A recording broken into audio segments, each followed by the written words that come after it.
Through fog-shrouded peaks, a reconnaissance unit found itself shredded by ambush fire, leaving a 200-pound SEAL unconscious and bleeding out. When the gun smoke cleared, every eye locked onto an impossible sight: a soldier barely 5 feet tall, pack nearly her own size, emerging from behind a boulder.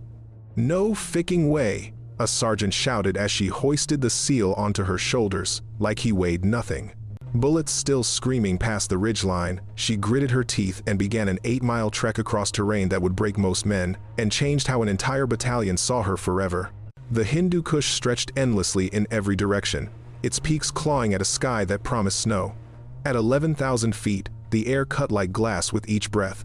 Staff Sergeant Corporal Riley Chen moved through the pre-dawn darkness with her squad, part of a joint operation between Navy SEAL Team 3 and the 75th Ranger Regiment's support element. They'd been tracking a high-value target for 72 hours through some of the most unforgiving terrain on Earth. Riley stood 4'11" in her boots.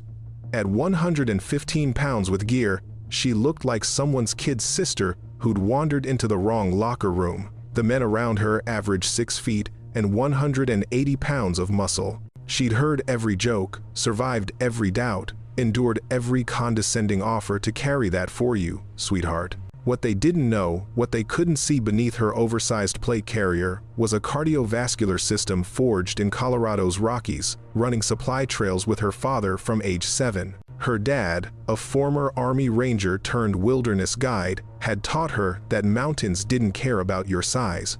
They cared about your lungs, your legs, and whether you were too proud to find the smart path instead of the strong one. "Chen, you good back there?" Sergeant First Class Derek Patterson's voice crackled through her earpiece. "Solid, Sergeant," she replied, adjusting the 40-pound pack that contained advanced medical supplies. She'd cross-trained as a combat medic after basic, not because anyone asked, but because she knew she needed every possible skill to prove she belonged. Leading the operation was Lieutenant Mason Hale, a SEAL with 11 years in special operations. At 34, Hale had the weathered look of someone who'd seen too many missions go sideways. He ran his team with exacting precision, demanded excellence, and unlike some evaluated people on performance, not appearance. He'd watched Riley during training exercises, watched her outpace men twice her size on ruck marches, watched her keep her weapons steady while others shook with exhaustion. He'd approved her for this operation over the loud objections of his executive officer. "If she falls behind, we don't stop," the XO had warned. "She won't fall behind," Hale had replied. Now, as they threaded through a narrow canyon with walls rising 200 feet on either side, Hale felt the first prickle of unease. The terrain was tactically sound until it wasn't. One choke point, properly defended, could turn into a killing field. "Tighten up," he ordered. "Patterson, check our 6. Riley's pulse quickened. She'd studied enough after-action reports to know what came next. The canyon walls seemed to press closer. Her fingers found the safety on her M4, thumb resting just above it. The pre-dawn light was just beginning to gray the sky when she noticed something wrong. A disturbance in the snow pattern ahead, too uniform, too deliberate. "Lieutenant," she started. The world exploded. The IED erupted 50 feet ahead of Hale's position, a geyser of rock and flame that turned dawn into noon for 3 blinding seconds. The shockwave hammered Riley backward into Patterson, both of them slamming against the canyon wall. Before the echo faded, automatic weapons fire erupted from 3 positions: left wall, right wall, and the canyon rim above. A classic L-shaped ambush executed with professional precision. "Contact. 3 o'clock, 9 o'clock, 12 o'clock high," Patterson bellowed, returning fire. Riley's training took over. She dropped to one knee, acquired the muzzle flash on the left wall, and fired controlled bursts. Her rounds sparked off rock. The shooters were dug in behind natural cover. "They're boxed and perfect," someone screamed. Through the chaos, Riley saw Hale stumble. The lieutenant had been closest to the blast. He managed 3 steps before a burst from the right wall caught him across the chest plate and shoulder. The plate stopped most of it, but at least one round found the gap near his collarbone. He went down hard. Man down. Hale is down. The team's medic, Specialist Travis Moore, sprinted forward. He made it 5 feet before sniper fire from above blew through his thigh. He collapsed, screaming, clutching at the arterial spray. Riley's mind raced through the tactical calculus. Moore was closer but conscious and could self-administer. Hale was 30 feet forward, in the kill zone's center, unresponsive. Blood was already pooling beneath his shoulder. Patterson grabbed her arm. "Stay in cover, we need to suppress first." But Riley had already clocked the pattern. The enemy fire was concentrated but not coordinated. They were spreading their attention across the entire team. She had maybe 20 seconds while they reloaded. "Covering fire on my mark!" she shouted into her radio. 3, 2, 1 mark.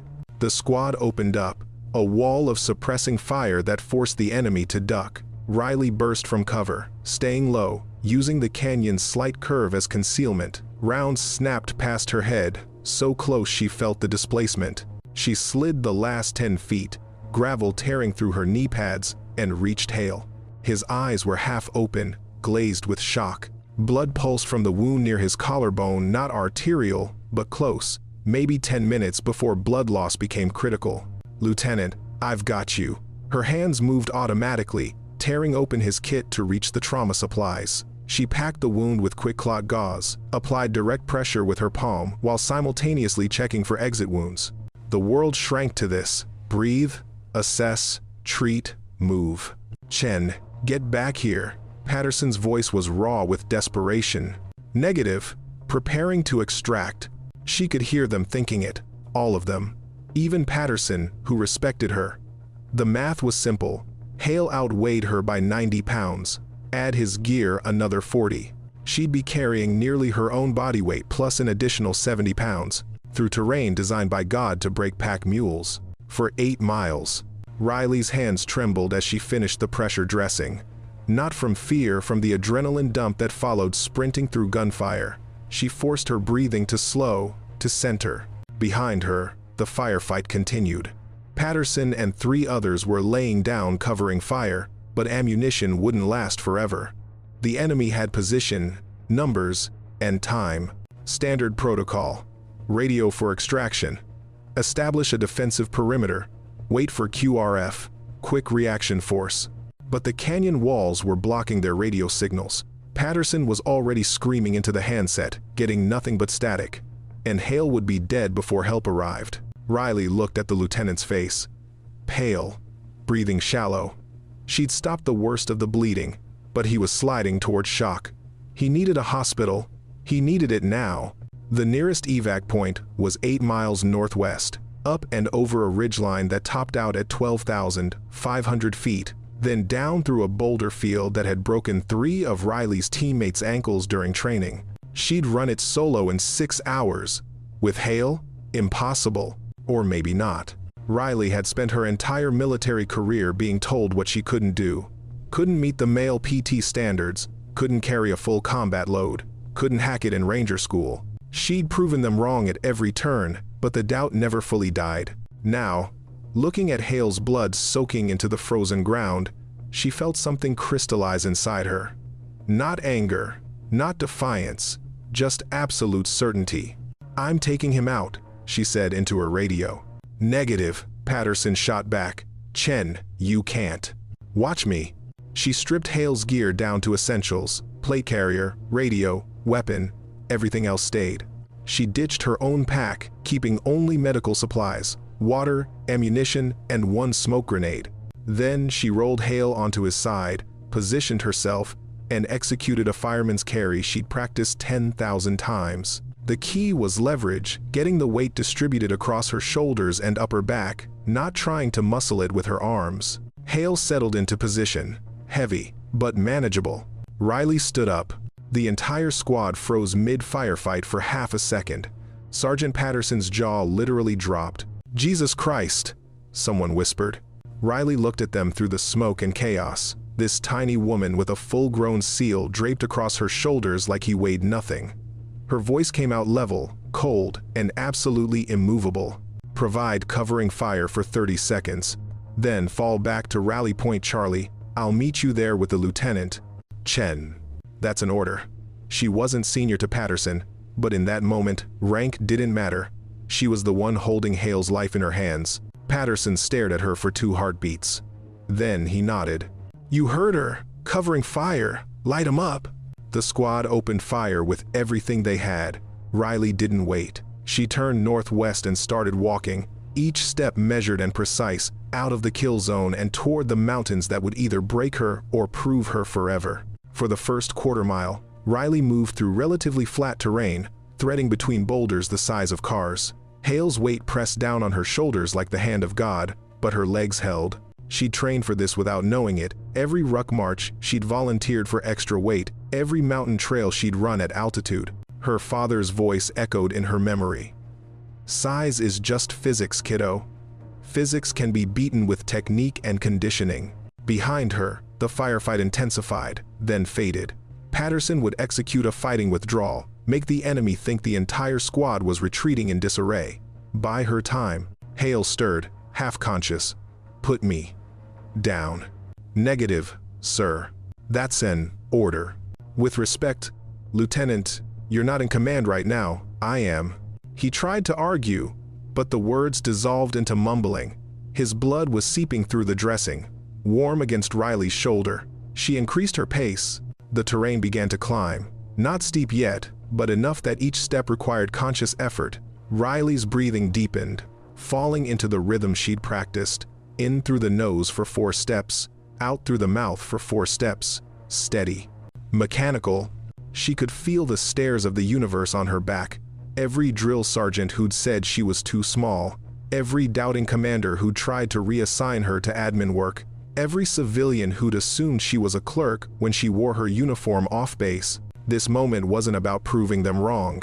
It was about the simple fact that Lieutenant Mason Hale deserved to see his family again. And she was the only one in position to make that happen. The slope steepened. Riley adjusted her grip, shifting Hale's weight fractionally forward to maintain balance. Her boots found purchase on loose scree, each step a calculated risk. One wrong placement and they'd both tumble. At mile marker 2, she tracked it by the cairns she'd memorized during mission prep. The real climbing began. The path, if you could call it that, twisted up the ridgeline in a series of switchbacks, each one steeper than the last. Riley's thighs began to burn. She welcomed it. Pain was information. Pain told her the muscles were working. Blood was flowing. Her body was doing what she'd trained it to do. Hale's weight seemed to increase with each step, physics asserting itself. Gravity, remembering she was only 115 pounds. At mile 3, she had to stop. Not to rest, stopping meant seizing up, but to check Hale's vitals. She carefully lowered him against a boulder, fingers finding his carotid pulse. Thready, but present. His lips were pale. Early stage shock. Progressing. She gave him water, tilting his head carefully. Most of it ran down his chin, but some made it down. She checked the wound. Still seeping. She added another layer of gauze. Why? Hale whispered, eyes barely focusing. Because that's what we do, sir. We bring everyone home. You can't carry me. She finished the dressing, then repositioned him for the carry. Lieutenant, with respect, I've already carried you 3 miles. 5 more is just stubbornness. She stood again. Her legs screamed. She ignored them. The next 2 miles blurred into a meditation of suffering. 1 step, another, breathe, step, breathe. The mountain stretched endlessly upward, each false summit revealing another cruel climb beyond. Riley's shoulders had gone from burning to numb to a strange electric agony that transcended normal pain. Her hands locked into position, fingers cramping around Hale's uniform. She couldn't have let go if she wanted to. The altitude began to bite. At 12,000 feet, the air contained 30% less oxygen.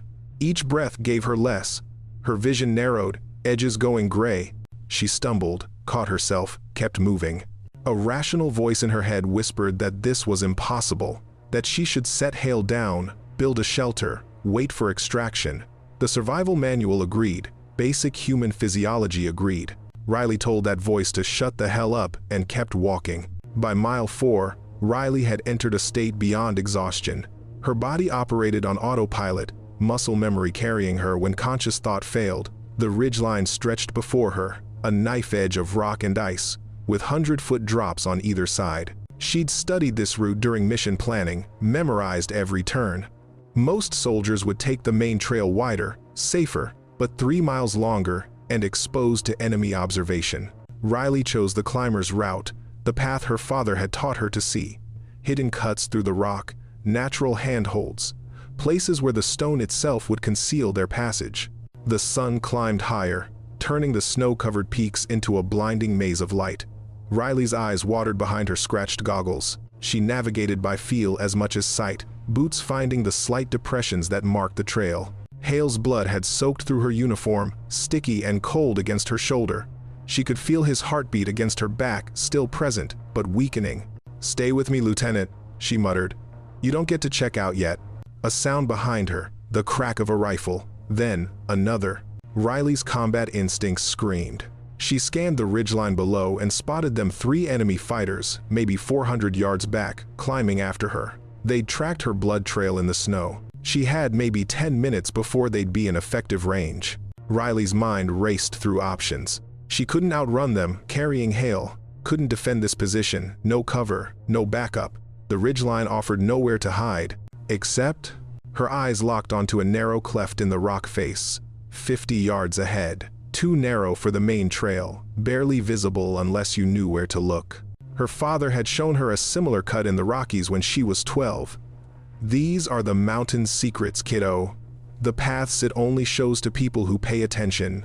Riley adjusted her course, angling toward the cleft. Each step was agony now, her leg muscles screaming in open rebellion. But the enemy's presence had triggered a fresh dump of adrenaline, and she used it ruthlessly. She reached the cleft just as the first bullet sparked off the rock behind her. Too close. She squeezed into the narrow passage, Hale's bulk scraping against stone on both sides. The cleft was barely 3 feet wide, but it cut deep into the mountain, offering cover and an alternative route. More importantly, it would force the enemy to follow single file, negating their numbers advantage. Riley moved deeper into the cleft, her breath echoing off stone walls that pressed close enough to touch. The passage twisted, narrowed further, then opened into a small chamber where ancient water erosion had carved a space big enough to maneuver. She carefully lowered Hale, propped him in a corner, and unslung her M4. Her hands shook with fatigue, but the weapon felt solid, familiar. She had 6 magazines left, roughly 180 rounds, against 3 fighters. The odds had been worse in training. Riley positioned herself behind a shoulder-high outcrop that gave a clear sightline to the cleft entrance. Then she waited, controlling her breathing. Letting her heart rate drop, the first fighter appeared cautiously, AK-47 leading. Riley let him enter the chamber fully, waited until he was committed and couldn't retreat quickly. Then she fired. 3 rounds burst to center mass. The fighter went down. The crack of gunfire in the enclosed space was deafening. His companions didn't make the same mistake. They stayed in the cleft, began laying suppressing fire blindly around the entrance. Riley hugged the rock as rounds sparked and whined overhead. Stalemate. They couldn't advance without exposing themselves. She couldn't leave without abandoning Hale. Riley's eyes scanned the chamber, tactical brain working. There a second exit, a crack in the ceiling where daylight filtered through. It looked barely wide enough for a person. She moved to Hale, checked his pulse, still there, but weaker. She had to move, now. The smoke grenade on her vest. Last resort. She pulled it, yanked the pin, and tossed it toward the cleft entrance. Thick gray smoke began to billow, filling the chamber. Riley grabbed Hale, executed the fireman's carry again, her shoulders nearly buckled, but she forced them to lock and scrambled toward the ceiling crack. She could hear the enemy coughing, shouting to each other in Pashto. The crack was a chimney climb, the kind she'd done 100 times with her father. Except those times she'd been carrying a 10-pound day pack, not a 200-pound wounded seal. Riley braced her back against one wall, boots against the opposite, and began to climb. Each movement was a full-body effort, legs driving upward, back sliding against stone, Hale's weight trying to drag her back down. Her legs trembled, arms shook, the smoke below was clearing. She climbed. 10 feet, 20. The crack narrowed. Riley twisted, exhaled completely to make herself smaller, and squeezed through a gap she wouldn't have thought possible. 30 feet. She could see the sky. Behind her, muzzle flash lit the smoke. Rounds screamed through the chimney, but the angle was too steep. Riley exploded out of the crack and onto open mountain above, gasping, muscles spasming. She allowed herself 5 seconds of rest, then began moving again. The enemy was below, but this terrain was hers now. Night came fast in the mountains. One moment Riley could see the trail, the next the world dissolved into shadows and starlight. The temperature, already brutal, plummeted another 20 degrees. Riley's body had long since passed the point of normal exhaustion. She existed in a strange space between consciousness and delirium, her mind occasionally drifting before snapping back to the present. Hale's weight had become part of her, an extension she could no longer imagine being without. Her shoulders were destroyed. She could feel it, something torn in the left one, grinding with each step. Her hands had locked into claws around Hale's gear, fingers too numb to feel anymore. But she was still moving, still climbing. The ridgeline had given way to a boulder field, each massive stone requiring a careful navigation. One wrong step and an ankle would snap. In this cold, that would be a death sentence. Riley's boots found holds by instinct, by the 10,000 miles she'd run in mountains, by muscle memory older than her military career. Hale stirred more frequently now, muttering incomprehensibly. At one point he became agitated, trying to pull away. "No. Leave me. Get out." "Negative, sir." Riley's voice came out as a rasp. "That's order." "Still not in command, Lieutenant." She had to stop to check his vitals again. His pulse was thready, irregular. The blood loss was catching up despite her field dressing. He needed IV fluids, blood transfusion, surgery. He needed a hospital. All she could offer was water and determination. Riley pulled her jacket off, her survival jacket, rated for sub-zero, and wrapped it around Hale. She was down to her base layer now, and the cold attacked with teeth and claws. But Hale was in shock, his body unable to regulate temperature. He needed it more. The shivering started within minutes. Violent, uncontrollable shaking that made walking even harder. Riley embraced it. Shivering meant her body was still fighting, still trying to generate heat. She thought about her father. The last time she'd seen him before he died, eaten by cancer at 53. They'd climbed Long's Peak together, his last summit. Near the top, he'd stumbled, and 12-year-old Riley had caught him, held him up. "There you go, kiddo," he'd said, tears in his eyes. "You're stronger than you know." Riley's vision blurred. Not from cold. She blinked hard, forced the memory down. "You don't get to die on my watch, Lieutenant," she said aloud, as much to keep herself awake as to communicate. "You hear me? I've come 5 miles. 2 more is nothing." Lie. 2 more miles was everything. Her body was failing in ways she'd never experienced. Multiple muscle groups approaching complete failure. Core temperature dropping into dangerous territory. Cognitive function declining. She'd had to recheck her compass 3 times because she couldn't remember the bearing. The enemy had fallen behind, but they were still out there. She could feel them like pressure against her back, persistent and patient. At what she guessed was mile 6, navigation was becoming difficult. Riley crested a rise and saw lights in the valley below, the forward operating base, maybe 2 miles as the crow flies. Straight down a cliff face. The main trail switched back down over 3 miles. She didn't have 3 miles left in her. The cliff route was shorter but steeper, technical climbing that required 2 hands and full concentration. Riley looked at the cliff, at Hale, at her trembling hands. Then she started down. Riley had descended maybe 300 feet when she heard them again, voices echoing off the cliff face. The enemy fighters, closer now.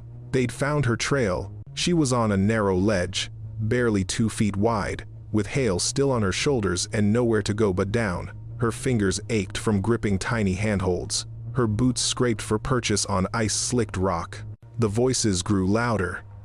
They were above her, maybe 50 yards. Riley's tactical situation was impossible. She couldn't climb down with enemy above, couldn't climb up, couldn't fight effectively while carrying Hale. She had one option. Carefully, with agonizing slowness, Riley lowered Hale onto the ledge. She positioned him against the cliff face, as secure as possible. Then she unslung her M4. Her hands were shaking so badly she could barely grip the weapon. She braced it against the rock, sighted up the cliff face, and waited. The first fighter appeared at the ledge above, silhouetted against the stars. Riley's training took over. Breathe, acquire target, squeeze. The rifle bucked. The fighter fell, tumbling past the ledge and into the darkness below. Return fire immediately. Muzzle flashes lit the cliff like strobe lights. Riley ducked behind an outcrop as rounds sparked off the stone inches from her head. She was outnumbered, outgunned, and fighting uphill. Every tactical advantage belonged to the enemy, but they had to come down eventually. And the ledge only allowed one at a time. Riley counted her remaining ammunition. 4 magazines, maybe 120 rounds. She had to make every shot count. The second fighter descended more carefully, using covering fire from the third. Riley waited, ignoring the rounds screaming overhead, until he committed to a move. She leaned out and fired. 2 bursts. The fighter's weapon clattered against the rock as he fell. 1 left. The final fighter was smart. He stayed high, kept up, suppressing fire, tried to pin Riley down. Her ammunition dwindled. 3 magazines. 2. Riley's mind raced. She couldn't win a sustained firefight. Couldn't retreat. Couldn't. The radio. Hale's radio. Riley grabbed it, checked the frequency. They were low enough now that the signal might reach the FOB. Any station. This is Bravo. 4-3. Emergency traffic. Over. Static. Then, miraculously, Bravo 4-3. This is Firebase Wilson. Authenticate. Firebase Wilson.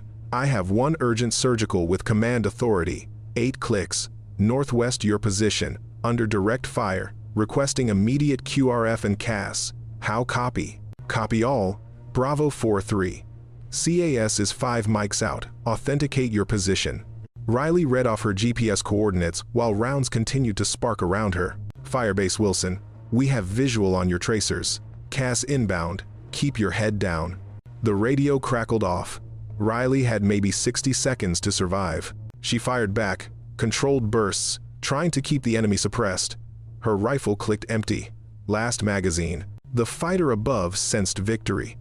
Began to descend more aggressively. Riley could hear the helicopter before she saw it, the distinctive whop of Apache rotors. Then the night lit up. The Apache's 30mm chain gun spoke once, a brief mechanical roar. The cliff face above Riley's position erupted in a shower of pulverized rock and fire. When the dust cleared, the enemy fighter was gone. Bravo 4-3. This is Thunder 6-1. Area is secure. Medevac inbound your position. 2 mics. Riley slumped against the cliff face, rifle falling from nerveless fingers. They'd made it. The Black Hawk's rescue hoist descended through the darkness, operated by a crew chief who'd done this extraction 100 times. But when he reached the ledge and saw Riley tiny, shivering, covered in blood that was mostly Hale's but some her own, his professional calm cracked. Jesus Christ, ma'am, what? How did you? Get him first, Riley managed through chattering teeth. Priority 1. Sucking chest wound. Approximately 7 hours, blood loss, shock.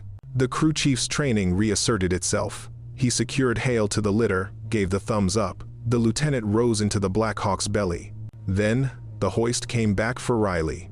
She tried to grab it, but her hands wouldn't close. The fingers that had carried 230 pounds for 8 miles had finally given up. The crew chief had to physically wrap the harness around her, clip her in.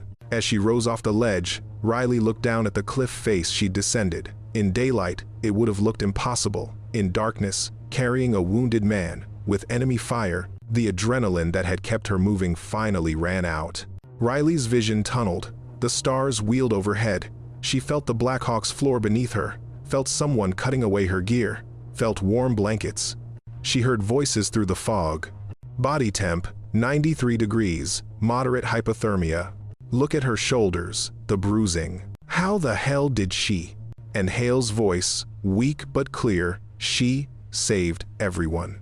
Riley tried to respond, to say that she'd only done what any soldier should do.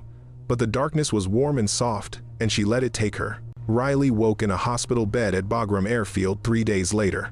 Her first thought was for Hale. He's alive, a nurse said, seeing her eyes open. Surgery went well. He's asking for you. Her second thought was pain.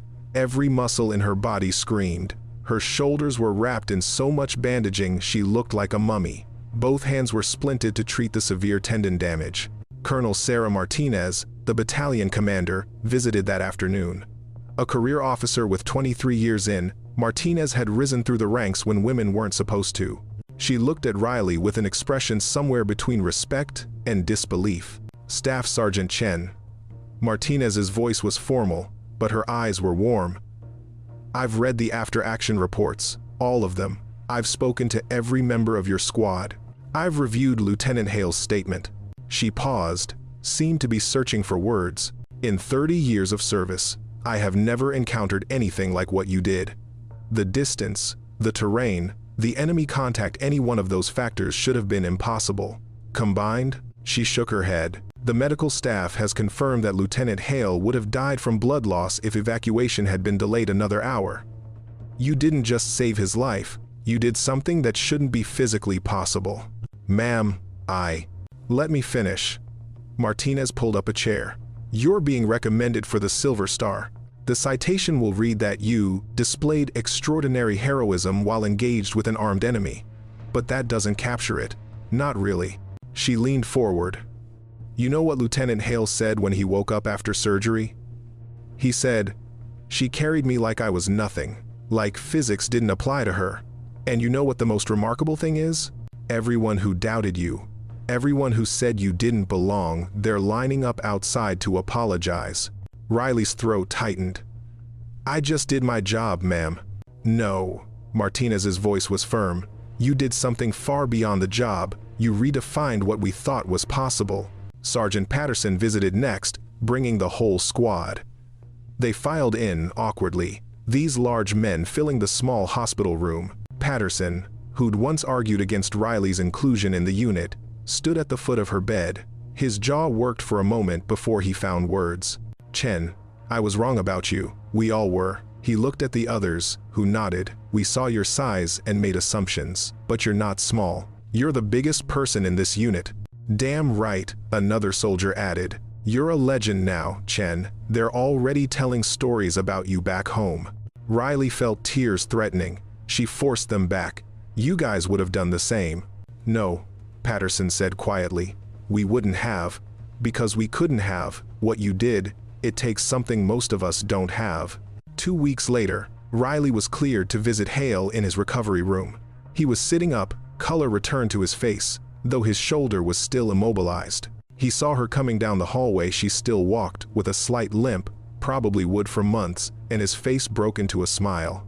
Staff Sergeant Chen, please tell me you're here to carry me somewhere else. I'm getting bored. Riley laughed despite herself. Pretty sure I'm off carrying duty for a while, sir. Sit. He gestured to the chair beside his bed. When she did, his expression turned serious. I need to say something, and I need you to let me finish. Riley nodded. I've been in combat for 11 years. I've worked with the best operators in the world. SEALs, Rangers, Delta, SAS warriors who've earned every accolade the military can give. He paused. And I have never seen anything as extraordinary as what you did. Lieutenant, let me finish. Everyone's going to talk about the physical feat, the distance, the weight, the terrain, and yes, that was remarkable, but that's not what saved me. He tapped his chest.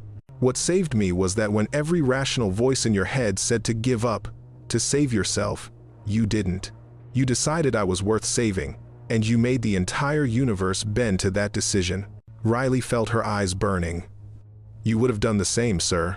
Maybe, but I didn't have to. You did. He looked out the window at the mountains visible in the distance. They told me you carried me 8 miles, but I was conscious for parts of it. I remember begging you to leave me. I remember you refusing. I remember thinking, this is impossible. She's going to kill herself trying. He turned back to her. And then you did it anyway. Do you understand how that changes a person? Knowing someone valued your life more than their own? It's what we do, sir. We bring everyone home. It's what you do, Hale corrected gently. Most people say that. You proved it. They sat in comfortable silence for a moment. Through the window, Riley could see the same mountains she'd crossed. In daylight, they looked different, beautiful, majestic, but less impossible. They're giving you the Silver Star, Hale said. You should get the Medal of Honor, in my opinion. Riley shook her head. I don't want medals. I just want to do the job. I know. That's part of why you deserve them. Another pause. Then Hale said, Can I ask you something? What were you thinking up there, when you were carrying me? Riley considered the question. Honestly, I thought about my dad. He died when I was 19. Cancer. But before that, he taught me to climb every weekend, from the time I was 7 until he got sick. He used to say, "Riley, people are going to tell you you're too small, too weak. The mountains don't care about that. They only care if you respect them and if you're too stubborn to quit." She smiled at the memory. So, that's what I thought about, being too stubborn to quit. And about how, if I put you down, I'd have to face my dad one day and explain why I gave up. Hale's eyes glistened. He'd be proud of you. I hope so. Riley. It was the first time he'd used her first name. What you did up there, I'm going to spend the rest of my career making sure people remember it. Not because you're a woman who proves she's as good as the men, but because you're a soldier who proved she's better than most of us could ever hope to be. Riley looked down at her bandaged hands. In a few months, they'd heal. The physical damage would fade, but something had changed in her that would never go back. She'd spent her entire military career fighting to prove she belonged, fighting against doubts, both external and internal, fighting against the simple mathematics of size and strength. On that mountain, carrying Lieutenant Mason Hale through 8 miles of hell, she'd stopped fighting against her limitations and started fighting from her strengths. And in doing so, she discovered that strength wasn't about size or muscle mass. It was about will, about the absolute refusal to accept the impossible as an answer. "Sir," she said finally, "can I ask you something?" "Anything." "Did you ever doubt? When you approved me for this operation, even for a second?" Hale thought about lying, then decided she deserved the truth. "Yes. For 1 second, when the XO questioned it, I wondered if I was making a mistake. If I was letting ideology override tactical reality. And now?" "Now," he smiled, "now I know that the only mistake would have been leaving you behind. Because when everything went to hell, when I was bleeding out on that canyon floor, the person who saved me wasn't the biggest or the strongest. It was the one with the biggest heart and the strongest will." He extended his good hand. Riley shook it. "Thank you, Staff Sergeant Chen, for my life, for proving that courage isn't measured in pounds or inches, and for reminding me why I put on this uniform every day." Riley stood to leave, then paused at the door. She looked back at Hale, this hardened SEAL who'd seen everything war had to offer. "Sir, for what it's worth, you're not heavy. You're a brother, and we always carry our brothers home." She walked out, leaving Hale staring after her, finally understanding that he'd witnessed something rare in this life.